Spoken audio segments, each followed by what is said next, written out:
Naantala ang klase ni Teacher Neil sa Gihulngan City, Negros Oriental, nang ang kanyang mga estudyante nagsiiyakan. Nakarinig po ako ng ingay sa labas na nagsasabing, nakita namin si Papa Jesus, nakita namin si Papa Jesus. Natanaw raw kasi ng mga ito mula sa malayo, ang isang tao na tila naglalakad daw sa dagat. Sinasabihan ko sila na, hindi yan, si Papa Jesus. Pero hindi talaga naniniwala ang mga bata. Ano nga ba ang kanilang nakita? Isang aparisyon? O ilusyon?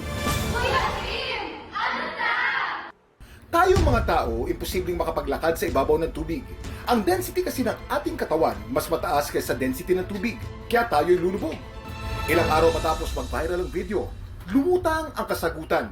Ayon sa isang nagkomento sa post ni Teacher Neil, ang nakita ng mga estudyante, hindi taong naglalakad sa tubig, kundi isang palutang-lutang na windsurfer. Nag-windsurf yung asawa ko. Transparent yung sail niya. Yung sinag ng araw, nag-reflect sa sail niya. Akala nila may naglalakad doon sa ibabaw ng dagat. Sinasabi ko sa kanila na windsurfing board po yon at hindi si Papa Jesus. At sila po ay kumakalma na ngayon. Paliwanag naman ng isang psychologist. Yung mga bata ay nakakita ng mga windsurfer na pagkamalan nilang Jesus Christ. Ito ay isang excellent example ng pareidolia, isang proseso ng pag-iisip na kung saan napapagkamalan ang isang bagay na pamilyar.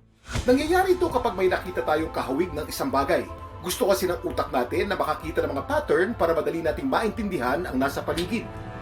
Kaya mainam magtanong at magsaliksik muna para iwas sa maling akala. Ito po si Kuya Kim at sagot ko kayo 24 oras.